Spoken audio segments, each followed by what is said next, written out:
Hi there, I'm Don Spillane, President of Designing Financial Solutions, with a continuation of our personal and business educational presentations. This is an edited version of the webinar I moderated on April the 26th of this year, and the subject is long-term care. Long-term care affects or will affect about 72% of the US population. You probably know someone, a close relative or friend, who's had a health setback and can no longer take care of themselves without help. They are often ruined financially in the process. Think of it this way. Can you afford an additional out-of-pocket expense of between $3,000 and $5,000 monthly? On top of that, do you understand the additional emotional drain on caregivers? That's what we're going to hear our two speakers discuss today. The first speaker, Bob Clark, is a highly experienced long-term care specialist, both dealing with individuals and business owners. He's been an ombudsman for the County of San Diego and a hospice volunteer for Scripps Hospital.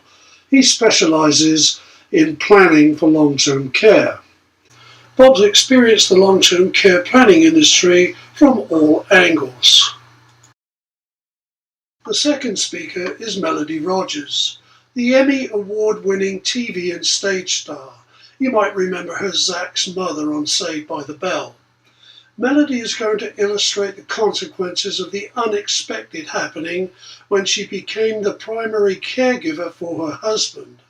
She talks about the financial devastation and offers insights on dealing with life as the sole breadwinner and primary caregiver for the past 15 years. So I'm going to turn it over to Bob now. Yeah, thanks, Don. And, I was introduced to long-term care, like a lot of people, I guess, by personal experience. In 2002, my mom fell off of a two-step step stool in her kitchen, and she was 81 years old at that time. And that fall started a 2-year downhill slide in her health, which ended in her death in 2004.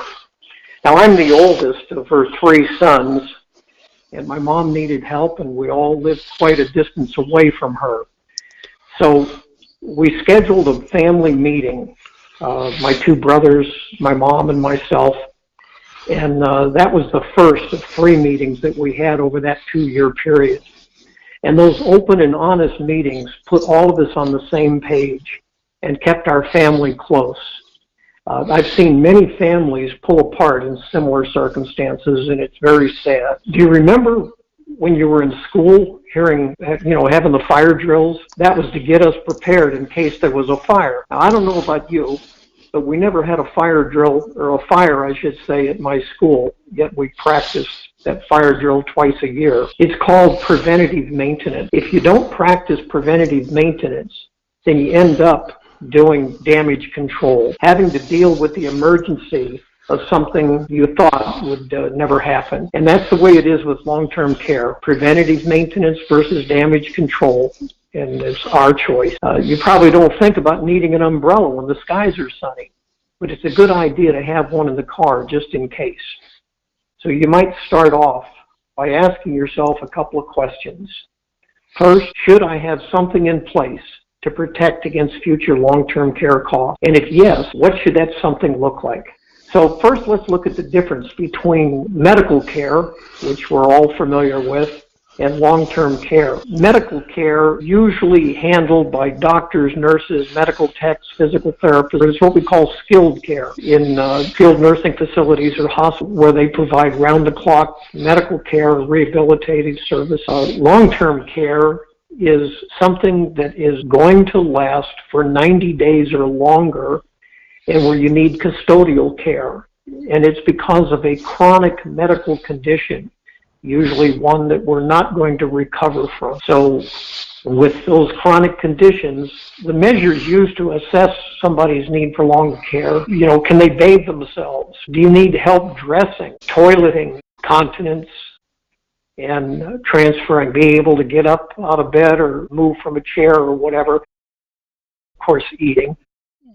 Also, on the other side is what we call cognitive impairment. We We normally think of Alzheimer's, but dementia, senility, anything in that area is also in the long-term care area. So what we've got is a very serious problem, and the most widely used statistic that you can see, or that we all will see, and that is based on the Department of Health and Human Services, and that is that 70% of individuals over 65 will require some type of long-term care service. So that's kind of a scary thought. In 2014, it was 32 million people needing long-term care.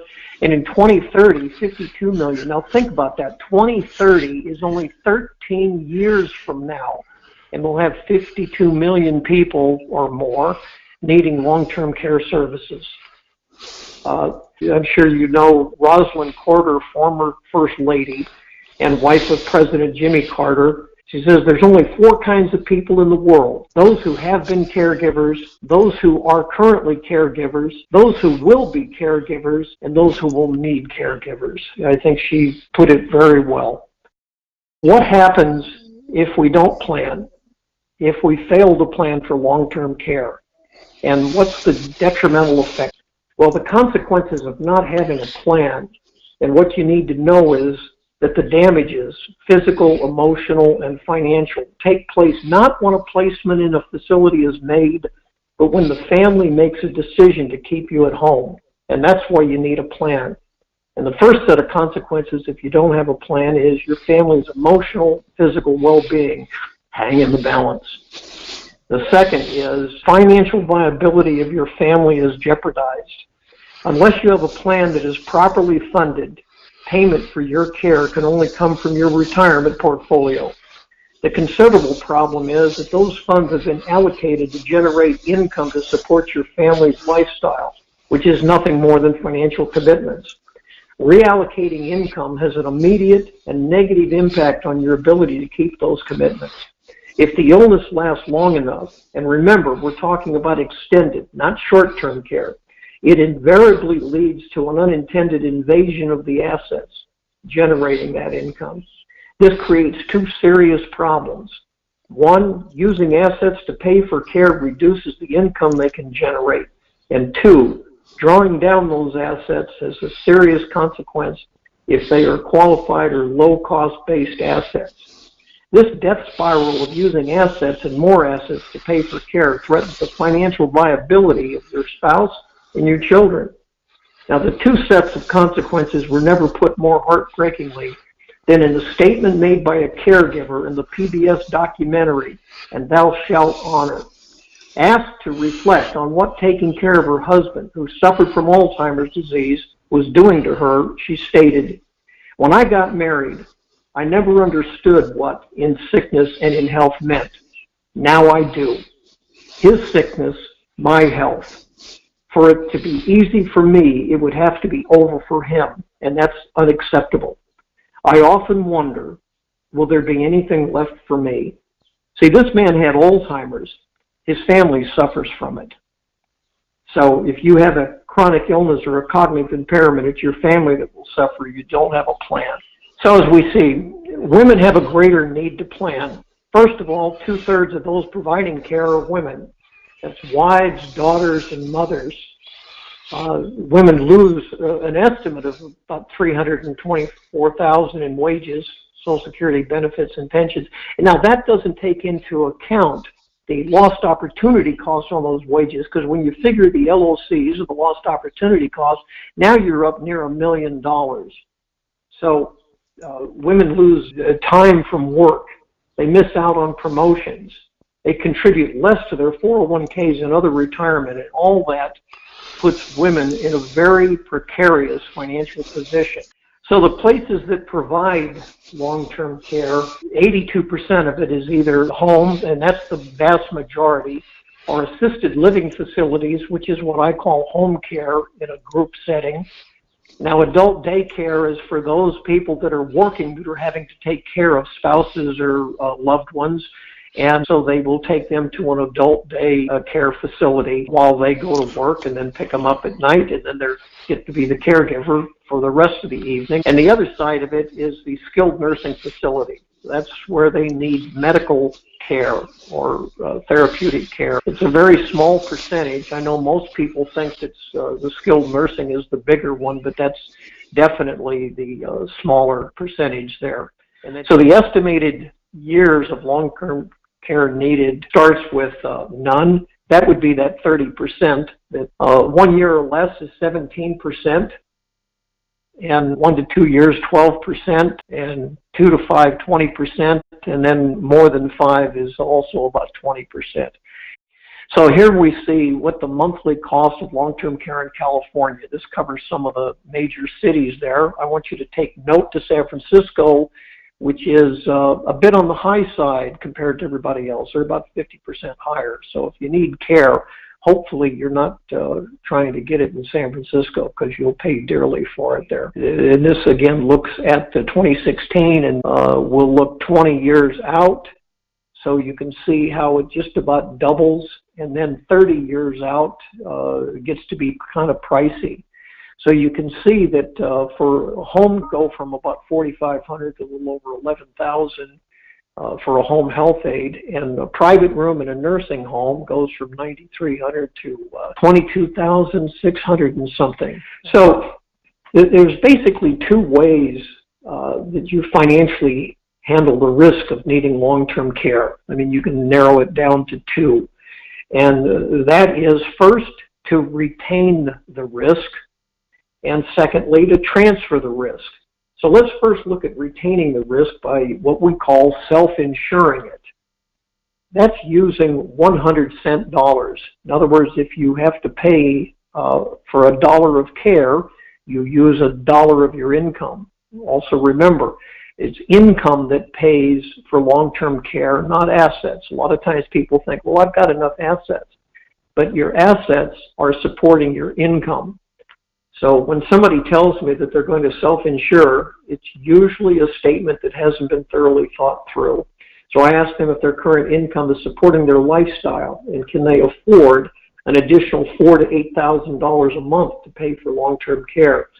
Selling assets will reduce income and usually generate tax consequences.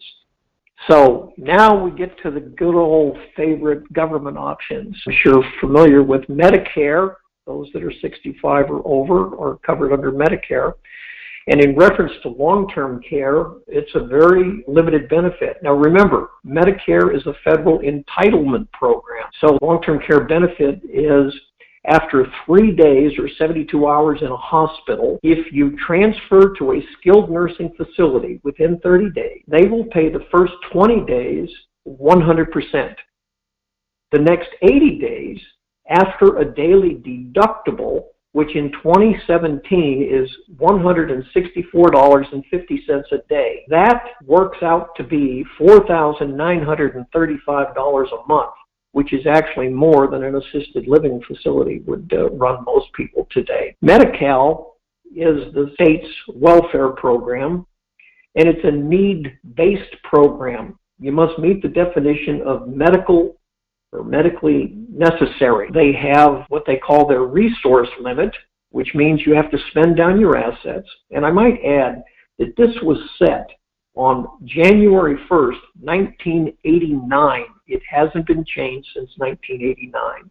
So you need to spend down your assets to $2,000 plus exempt and excluded assets, which would be your home, car, personal property. Oh, in addition to the $2,000, you can keep $35 a month. So if you're looking at Medi-Cal in any way, shape, or form, whether it be for yourself or your loved one, I strongly advise you to consult with an elder law attorney because it is a real maze to go through. And without someone who specializes in this, it can be a nightmare. So let's talk about designing a plan. And designing a plan does not necessarily mean long-term care insurance. I know sometimes people think that as soon as somebody mentions a long-term care plan, they're immediately talking about long-term care insurance. They are not necessarily joined at the hip. Planning means that you want to determine that if this is something that comes up in your life or your family's life, you have done your fire drill and you have at least a strong idea on how you're going to handle it. And that's why it's important to look at all the options. Now, when I'm going through these things with somebody, I use a very comprehensive questionnaire, much the same as you would use if you were setting up an investment plan and determine your risk tolerance. So I help people design their own plan, never show up with a preconceived idea, because what I would design for myself would probably be entirely different than what somebody else would want for themselves. So let me give you an example of one of the questions that I would use out of this questionnaire. And there's 4 choices. So the question is, when you think about aging and the potential need for long-term care assistance, which of the following statements best describes your feelings of maintaining your independence and dignity? 1, I am not concerned with my independence and dignity in my older years. 2, it is somewhat important to me to preserve independence and dignity in my older years, but not critical to me. 3, it is important for me to preserve my independence and dignity in my older years. And 4, I want to make sure that I can remain independent as long as possible and do everything I can preserve my dignity. This, along with numerous other questions that are then rated on a scale, helps a person design their own plan. It's much like working with an architect and somebody that wants to build their dream home. So they get together with the architect and they decide what they want to have and what they want it to look like and so on and so forth, and they put that together. Now, somebody else might want to design just a simple cottage or something.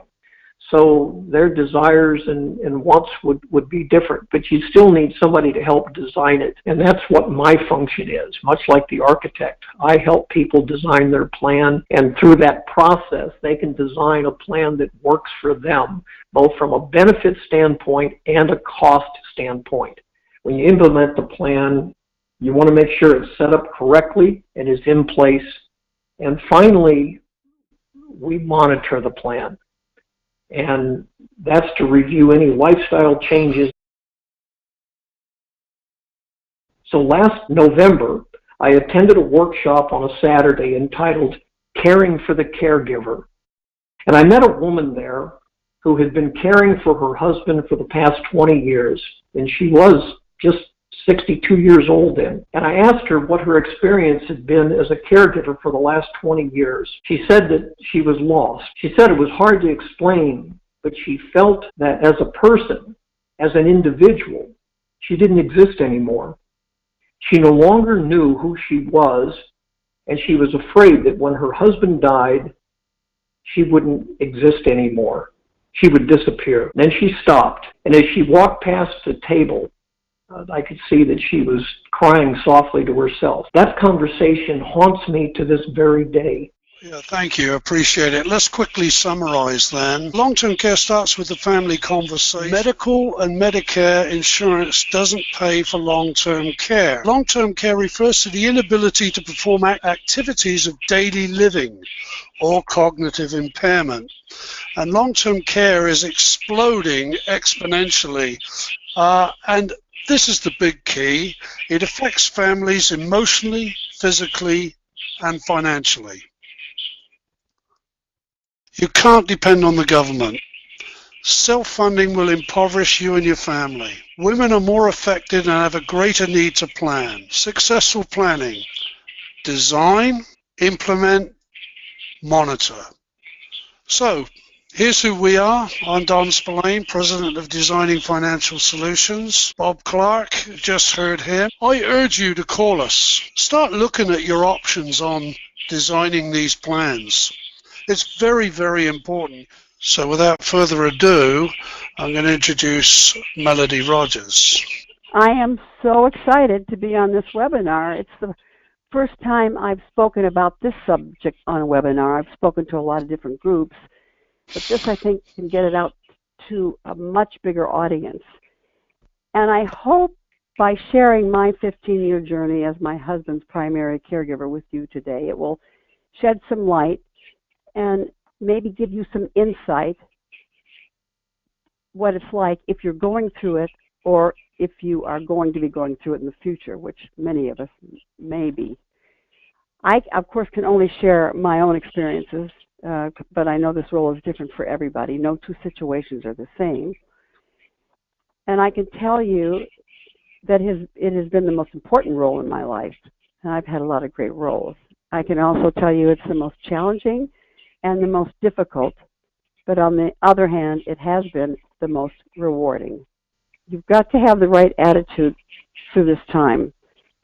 And it can be an incredible time in your life. Statistics say we're living 34 years longer than our great-grandparents. And along with the medical advances, this means we're going to be living a lot longer. And hopefully we'll be healthy, but we may not be. We may need a caregiver, or we may be a caregiver ourselves. As I said, this can be an incredible time in your life. First, I'd like to tell you a little bit about myself. I was born in Kentucky, land of fast women and beautiful horses. Was raised in Chicago.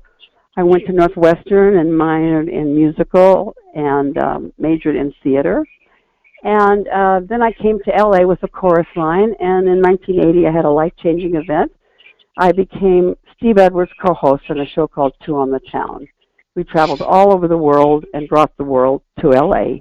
It was pretty wonderful. Then I met my husband, Paraquat Kelly. Some of you may know him from KMET, that iconic rock and roll station. And we got together, and both of our careers, we had wonderful careers, but they were dying. The phone stopped ringing. So we had to reinvent ourselves, and we got into real estate. Why, I don't know, but it was a good choice. We worked together for quite a while, and we were good rookies. Then, around 2000, he started complaining of his back and his leg. And I said, we need to take you to the doctor, but I don't know if some of you women have the same problem. Men don't listen to their wives. He certainly didn't listen to me. So after about 2 years, we were going to our real estate company Christmas party. And luckily, I had him on one side of me and another man on the other side walking down the street, because he almost fell down and pulled me down with him.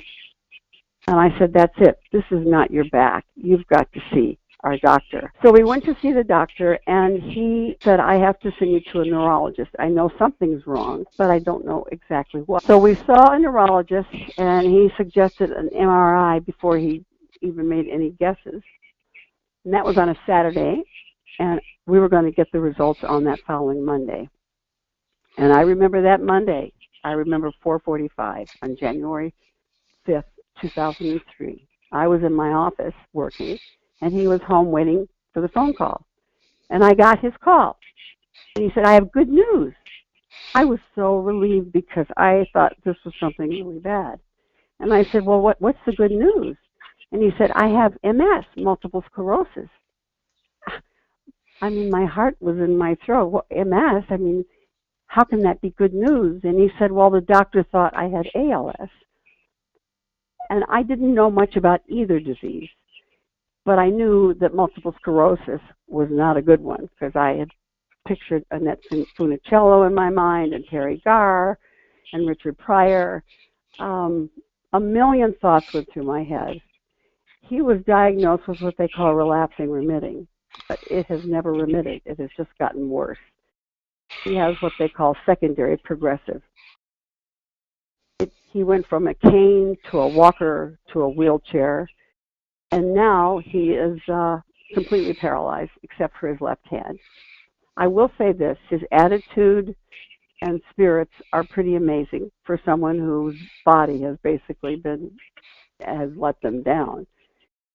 And when this happens to you, no one gives you a how-to book on caregiving, because there are books out there on different things about caregiving, but no two situations are the same.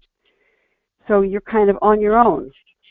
And caregiving, I have found, is a wonderful way of loving, of being kind, and of being loyal. Kindness, loyal, and loving.